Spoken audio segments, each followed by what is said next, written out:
Tama. Ngayon, di ba, pagka magtataka kayo, nung inimbestigahan ko yan, sabi ko, akala ko yung mga 2G nyo doon lang sa mga gida, sa mga bakit hindi naman napupunta yung mga kababayan natin karamihan sa mga gida at doon sila na nabibingwit. Yun pala, may mga mobile POS sila na nasa mga malls, nasa mga restaurant na 2G. Tama-tama kung saan ka nagbabayad. Doon na nga mag-aabang sa iyo yung MC Catcher. Walang hiya. Ano yan? Ang deadline ho nila? Pasko pa? Ano to? Check? Muna, kasi pinapa-assess ko sa kanila. Ang sinabi ko sa kanila, bumalik sila sa akin ng deadline. Ako, ang sinabi ko na sa kanila, dapat bago magpasko, kung kailan marami gagamit ng mga POS, mawala na yan. So, nakiusap naman sila na, alam mo, ayaw ko naman magbigay ng deadline, hindi naman sila makakasunod. So, sabi ko, sige, balik kayo sa akin next week. Alam mo naman, in fairness naman sa mga telco, yung 3G, actually, ang deadline ng NTC sa kanila, next year pa. Okay. Nung pinakiusapan ko sila, sabi ko sa kanila, bakit ipapasa next year pa, kaya nyo naman pala end of this month. So, pumayag sila. Yung 2G naman, pakikinggan po muna natin sila, para malaman natin kung ano yung impact, kung ilan yung mga POS customers nila na 2G pa. Hindi, tsaka dapat dinidisclose nila yan sa mga customer. Di ba? Para at least, di ba? Tayo naman, tayo mga customer nila, mga kliyente nila, alam nila na may vulnerability ka na madali ka ng mga MC Catcher kasi naka 2G pa rin. Magkano lang naman yun? Laki naman ang kinikita nila Di ba? Tama kayo. Ako nga rin medyo nagulat ng konti nung nalaman ko yan last week. Kasi nga, sinabi ko sa kanila, bakit hindi tumitigil tong MC Catcher na to? Doon ko lang na-discover. May mga mobile POS, sabi ko nga sa kanila. Obvious ba? Kung ako yung mag-MC Catcher, tatabihan ko yung kanila. Correct, oo. Sus ko, doon ilang beses ako nadali. Tapos, hindi ka naman tutulungan nung telco, nung establishment pagka nadali ka. Diba? Pupunta ka ng bangko, alam niyo yung hassle, pupunta ka, magpapalit ka, magpapasuspend ka ng card mo. Pero sa ibang bansa ba, meron pang 2G? Wala na? Wala na. Naku, masyado naman pala tayong paurong. Diba? Pero alam mo, Angelo, ang kagandahan nito, mystery solved. Diba? Parang, correct, oo. Nakakad din ako doon. Bakit yung mga kababayan natin, nagpupunta ba ng mga gida, tapos doon sila na, ang akala ko dati, pumupunta sila sa mga liblib na lugar, tapos doon sila na i-MC Catcher. Ang mainisip ko, kung ako mag-i-MC Catcher, ba't naman ako pupunta doon sa liblib na lugar? Sino madadali ko doon? Pero alam mo, hindi naman, in fairness to them, hindi naman karamihan 2G. May mga mangilan-ngilan. Pero ang sabi ko sa kanila, yan na yan. Tututukan niya ng mga, may makikita ka kasi mga lumang mobile POS. 2G pa pala yung mga. Pagka luma yung POS. Pero yung mga nakikita mong bago ngayon na nagtatap-tap na lang, tapos medyo modern yung equipment, naka 4G, 5G na yun. Magsasabit ba sila ng listahan ng mga establishment o mga mall na hindi na 2G? I-announce natin, di ba? Actually, yun yung hinihingi ko sa kanila. Pero ang problema kasi pag mobile POS ka, gumagalaw yan So, pwedeng yung mobile POS nandito sa isang restaurant, tapos nagsara na yung restaurant, minove yung mobile POS sa iba. Ang sabi ko sa mga telco, ang kagandahan dyan, palitan nyo na lang, swap out nyo na lang. Correct, oo. Magkano lang naman yun? Milyones bang gagastusin doon? Papalitan mo lang yung mobile POS, magkano lang yun yan din yung tinatanong ko sa kanila. So, bigyan natin ng bigyan muna natin itong linggo na to. Sige ha. Pero at least, di ba? Basta, Sek, pagka may listahan kayo, Sek, ng mga establishment na yon, itong mga mall na ito, na hindi na, wala ng 2G, o 2G free na, bigyan nyo sa amin listahan, announce natin, para doon pumunta yung mga wala silang pangamba na madali ng MC Catcher, di ba? Oh, matulungan din. Ayan. Ma-promote natin. Para yung mga ayaw pang mag-cooperate. Alam mo, in favor dun, in fairness dun sa mga establishment, yung iba hindi rin nila alam eh. So, sa akin nga, tama yung hindi nila alam na yung pag 2G yan, may IMSI catcher ka. So, ang isa sa mga gusto ko nga sabihin sa mga telco, advise niyo yung mga customer nyo. Alam nyo, yung naka 2G kayo, prone to IMSI catcher pa yan. So, this week, ano na yan, pagsasabihan nila yung mga customer nila. Kasi, siyempre pag yung customer naman, yung restaurant o kaya mall, alam nila na, naku, delikado pala dito. Sila na mismo yung mag-change. Diba? Mabuti na lang may pagka-Sherlock Holmes ka, Sek, ha? Hindi, makulit lang ako. Kasi natukoy mo kung nasaan yung problema. Mainit ang ulo ko talaga dyan sa 2D. Hindi, mantakin nyo eh. Mantakin nyo. Isip tayo ng isip, paano nakaka-penetrate itong mga ano. Yung pala, sila mismo, yung POS mismo nila, naka-2G. Ay, sus, may ginoong buhay ito. Diba? Mystery solved nga. Sabi kaya naman pala. Teka muna, Sek. Binibida, may nabasa ko item kanina. May tatlong telco papasok. Hindi. Ano yan? Nabanggit ko doon sa press briefing. Tinanong kasi ako, ilan ba yung mga foreign companies na gustong pumasok sa Pilipinas? So nabanggit ko lang, may mga tatlong malalaking telcos na nagbabala. Pero sabi ko, hindi ko na muna pangangalanan dahil baka naman maudlot eh. Sayang. So, pero under negotiation na. Diba? May negotiation na. May negotiation na. Wala pa. Kasi wala. Ano pa lang yan. Mga pillars yan. Okay. Kasi hinihintay pa rin nila yung IRR. Ako naman, sabi ko dun sa mga yun, sabi ko, hintayin nyo na muna yung IRR malapit na lumabas. Tapos, pag lumabas na, then go through the formal process. Okay. Pero interesado, ako, natutuwa ako kasi nga, yan yung intention talaga ng batas. Dumami yung providers at magkaroon ng mas matinding competition sa telcos. Para mas magmura, di ba? Ay, tama ka. Tama. Hindi lang sa gaganda yung mas bibilis. Di ba? At saka walang 2G at 3G yung mga yan dahil bago yung mga yan pag nagkataon, di ba? Definitely. Pero hindi, baka naman mamaya magmahal yung interconnectivity, hindi rin. Hindi. Yan? Isa yan doon sa IRR din. Kasi if tataas yan, di parang useless na naman tayo doon sa dati. Di ba?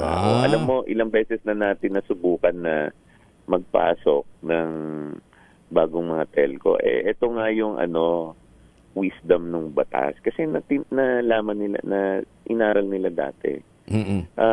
Marami ng mga telcos dati na nagpasukan, di ba? Bago. May mga bidding pa dati ng mga bagong lisensya. Ano nangyayari? Nalulugi sila. Dahil yung interconnectivity...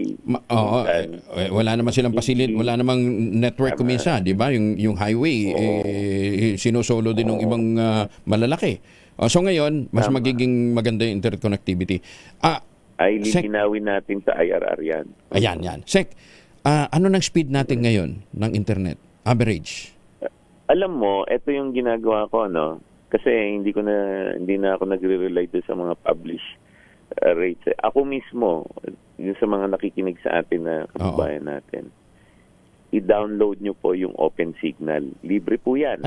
Open? Open Signal. Open Signal. App yan? Open Signal.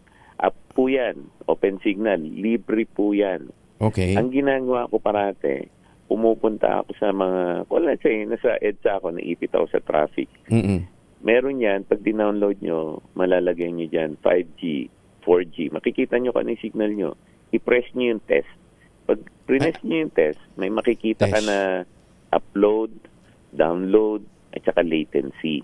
Okay. Yan. Ito po ang hahanapin nyo. Yung upload speed po, sa BGC ata yung nakita ko pinakamaganda. Pumapalo ng 200 Mbps. Tapos pababa, siguro nag-50. Alam nyo, mas mabilis parating upload kaysa yung sa download. Ang download mas mabilis kaysa sa upload dapat. Yung upload kasi mababa lang.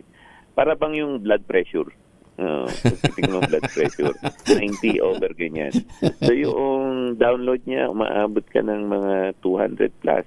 Yung upload mo nasa mga 50. Yung latency, yan yung sinasabi mo na mabilis nga, pero parang pupugak-pugak. Ano yan, bumababa sa mga 5 millisecond. Importante yung tatlong datos na yan. Okay. Example po, pag nandun ako sa BGC, mag-open signal po kayo, press nyo yung test, ang ganda. Pag pumunta ka na ngayon sa Makati, yung 200 minsan nagiging 6, 7. Talaga ha? Open signal. Doon makikita niya. Now, ito po yung importante doon sa open signal. Doon sa taas po ng open signal, pag natapos na yung test, pwede nyo i-press yung send. Pag press nyo yung send, i-email nyo po sa 1326, yung sinasabi ko dati, 1326 at dict.gov.ph. Bakit? Ba't namin isi-send doon? Yan. Ito po, para matulungan nyo po si DICT. Kasi noon ko pa sinasabi sa mga telco, alam nyo, yung average speed kasi, average yan eh. Oo. Pag saksakan ng bilis sa BGC, saksakan naman ng bagal sa ibang lugar, ma-average out doon sa mga mababagal. Sabi ko, hindi lahat ng tao nasa BGC. Correct. Po. So ngayon, ang ginagawa namin, pag pinadala niyo po sa amin yan, meron kaming software ngayon. Dinevelop po ng mga tao natin sa DICC ng libre, dinevelop po nila. Imamapa po namin yung buong Pilipinas. Kahit saan kayo magpunta, i-press nyo lang, open signal, press test, makikita nyo yung speed. Email nyo po. Tapos ipapublish ko po yan. Okay. Ipapublish natin. Parang Waze ba? Yung Waze ba? Makikita mo kung saan may traffic. Yes. Parang Waze siya. Kasi, napagod na po ako sa telco. Every time na lang kakausapin ko sila. Sek, wala kaming problema dito. Nawawala po sa averaging out. Sasabihin nila, alam nyo yung average speed po namin ganito, yung average availability namin ganito, makikipagtalo pa ako sa inyo. Yung experience ko mismo, masama. Mahirap po yung averaging kasi doon tayo nagkakaroon ng problema. So sa akin, imbis na makipagtalo ako sa kanila, imamapa na po natin. Para bang ganito po yan? Halimbawa, bumiyahe ako pag sinabi ko sa inyo, ano ba yung average traffic sa Pilipinas? Sasabihin sa iyo siguro ang average traffic dyan, pag pumunta ka sa isang opisina mo, 30 minutes. 15 minutes lang. Pero sa EDSA, alam naman natin. 15 hours siguro. Diba? Hindi naman 15 years. So hindi maganda yung average. Basta ang gagawin nila, i-download open signal. Okay ha? Tama. Nasaan man kayo, i-download nyo yung open signal, tapos i-press nyo yung test. Ayan. Doon nyo makikita ngayon kung anong signal nyo, Tapos, ipadala nyo sa 1326 para mas mapabilis natin yung 1326. 1326. dict.gov. Email po. Email ba yun? Email yun. 1326 at dict.gov.ph. Okay, .gov.ph. Okay. Sige, para mamaya makikita natin kung saan talaga may butas yung signal, di ba? Tapos, anong gagawin natin pagka natukoy nyo na may butas doon sa signal na yon? Doon tayo mangungulit sa telco. Ganito po yan. Para pong sa, sa mall. Yung sinasabi nyo nga, etong mall na to, may mga 2G. Ito ngayon ang gagawin po natin. Alam nyo po, dito po sa EDSA na to, ang pinakamaganda, ang signal, yung ganitong telco. Ganitong telco. Ngayon, sa akin naman po, alam nyo, ang mga, lalo na pag, rineready ko po yan paglabas ng IRR. Kasi yung IRR, meron na siya ngayong service level requirement. Ipapublish ko yung service level requirement nila. Hindi na tayo magtatalo. Hindi, walang penalty kung mahina. Kung hindi sila pumasok doon sa committee. Ayun, maganda. Meron. Pero alam mo, Boss Angelo, ayoko rin naman may pinaparusahan. Mahirap yung may panay punitive. Kahit naman magbayad sila ng penalty kung hindi pa rin masaya ang taong bahay sa signal, taong bayan sa signal, anin natin. So sa akin, let the people enjoy. Yung mas maganda signal. Sila magsabi na, uy, teka, nakita po natin yan. Ako, sinusundan ko lang po yung yung ehemplo ng ating Pangulo. Ano ba ginawa ng Pangulo natin? Tinablish niya yung yung isumbong mo sa Pangulo. O di ngayon, pwede naman akong isumbong mo kay Secretary para malaman ko kung sino yung mga correct. na hindi maganda yung signal. Diba? Approve. Sige. Abangan namin yung IRR pero mamaya doon sa mga kababayan natin, gusto nyo mag-improve yung signal nyo, open signal, ang app, tapos i-test, tapos ipadala nyo sa 1326 at dict.gov.ph. Ayan, magtulungan tayo para mapabilis na, mapaganda natin signal natin. Sec, in the meantime, thank you ha. Thank you for joining us. Magandang umaga. Anytime. Ingat po. Good morning. Good morning. Si DICT Secretary Henry Ruel Aguda. Maganda umaga, Pilipinas! Sinuspende ni Public Works Secretary Vince Dizon naman ang District Engineer ng Baguio City matapos sirain. Itampered ang mga dokumento kaugnay ng flood control at iba pang infrastructure project sa nasasakupang lugar. Isinailalim ni Dizon si Baguio City District Engineer Rene Zarate sa preventive suspension sa loob ng 70 araw. Sinabi ni Dizon na patuloy ang kanilang investigasyon sa impormasyong natanggap mula kay Mayor Benji Magalong kaugnay ng suspected tampering at posibleng pagsira sa mga dokumento ng Baguio City District Engineering Office. Nagpalabas din ang kautusan ng kalihim sa lahat ng mga tanggapan sa central at regional offices ng DPWH magpasa ng mga dokumento sa Independent Commission for Infrastructure para sa isinasagawang investigasyon kaugnay ng mga goals at mga substandard ng mga proyekto na may kinalaman sa flood control. Inatasan din ni Dizon ang lahat ng mga opisyal ng DPWH na sumunod magbigay ng suporta sa investigasyon ng ICI. Noong nakarang hearing ng mga senador tungkol sa anomalya ng flood control, makabuluhan yung dalawang pahayag ni Senator Amy. Una, tinalakay niya ang kahalagahan ng foreign funding sa mga flood control project. Ayaw niyang mabahiran ito ng anomalya na maaaring magdulot ng kahihiyan sa bansa. Ibig niyang malaman kung ang mga proyektong ito ay naka-align sa mga local flood control project. Ibinahagi din ni Senator Amy ang kanyang karanasan bilang local official kung saan ang tanging requirement niya sa nationally implemented projects ay ang makipag-coordinate sa kanyang lokal na tanggapan. Hindi kailangan ng local permits pagkat may precedence na ang national over local project. Tama yun. Huwag na tayong mag-add pa ng panibagong layer ng corruption. Ano ba ang dapat sundin? Ang National Master Plan o ang Local Master Plan? Oras sa buong kapuluan, 44 na makalipas ang alas 5 ng umaga. Maganda umaga, Pilipinas! Umaga, Pilipinas! Alas 5:49. Ay, para sa mga pabalik ng Pilipinas, magpasalubong tayo ng locally made chocolate. 100% gawang lokal but taste and looks global. Ang tinutukoy po natin ay ang Tangerine Chocolate. Ang Tangerine Chocolate po ay brand ng mga magniniyog dyan po sa lalawigan ng Quezon, ang mga magsasaka sa lalawigan ng Quezon. Sa tulong po ni Dr. Helen Tan, yung po mga planting material ng kakao galing Davao, hinakot po yan, itinanim sa ilalim ng mga nyugan. Kaya ngayon nagpo-produce na sila ng dekalidad na kakao beans, pinoprocess para maging Tangerine Chocolate. Available sa 0919-095-5935. Meron pong mahigit 10 variants yan na ang mga raw material ay galing din po sa ani ng mga magsasaka. I-check po ninyo sa tangerinechocolate.ph.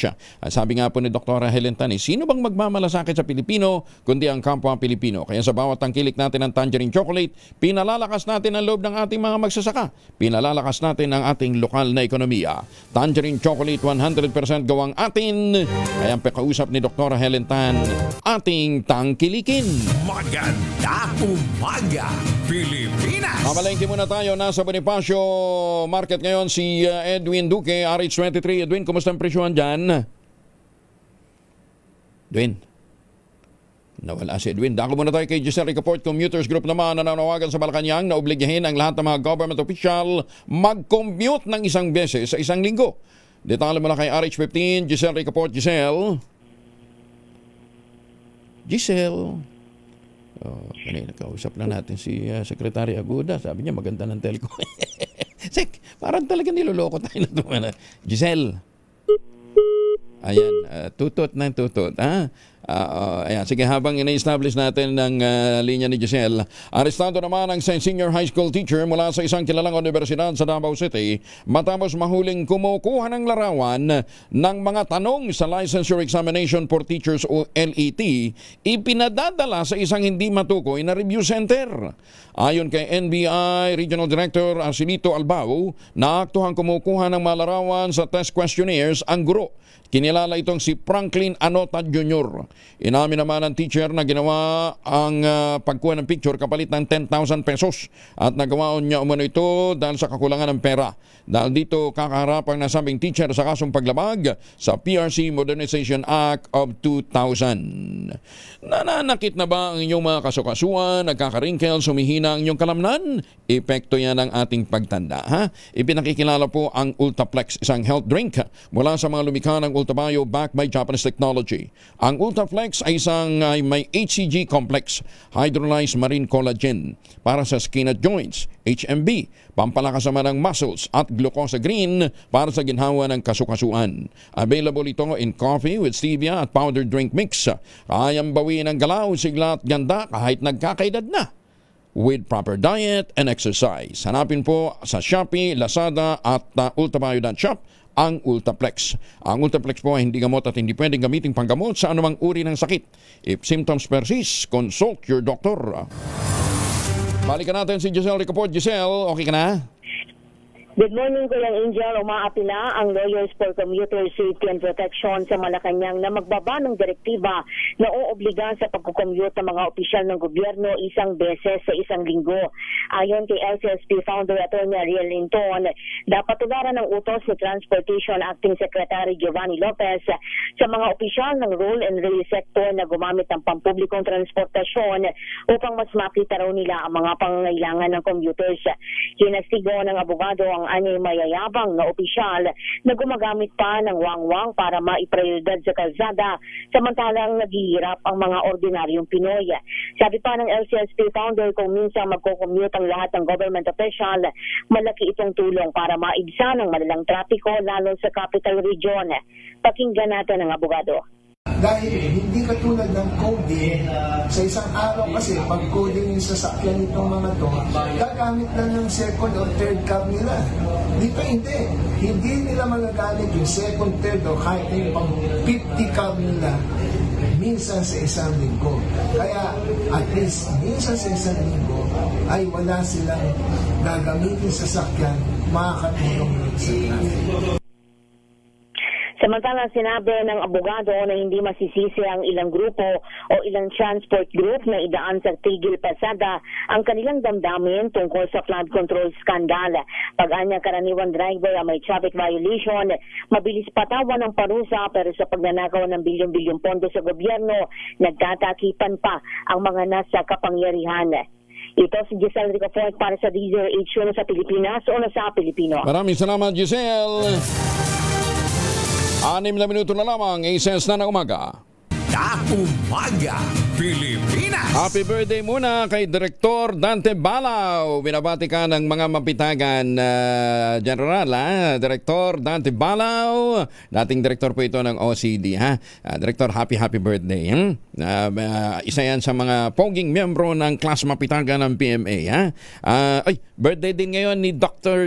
Actually, hindi doktor to, pero kilala si Jenny Ann Barreto na Filipina geologist na nakadiskubre ng world's largest caldera. Ayan, nakabase sa ngayon dyan sa New Zealand. Jenny Ann, happy birthday.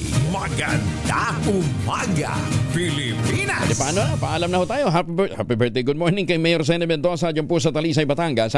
Pinatawan muna ng 20 taong pagkakakulong dahil sa kasong graft ang 3 dating mga opisyal ng barangay ng Barian sa Naga City, Cebu. Kaugnay ng 80,000 pesos na ghost repair project noong 2010. Sa 22 pahinang desisyon ng Sandigan Bayan, idineklarang nakalaan sa pag-aayos ng bakod ng basketball court at pag-renovate ng barangay hall ang nasabing halaga. Ngunit lumabas na hindi ginawa ang nasabing proyekto. Tinukoy ang mga sangkot na sina dating barangay official Reynaldo Espinosa, dating Barangay Councilor Bernardino Cania at Felix Lacara, dating Barangay Treasurer.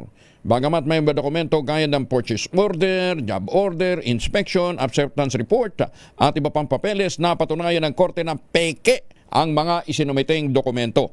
Bukod sa 20 taon, 20 years na pagkakakulong, inatasan din ng korte ang mga nabanggit opisyal na ibalik ang sama-samang ninakaw na 80,000 pesos na pondo sa barangay Barian.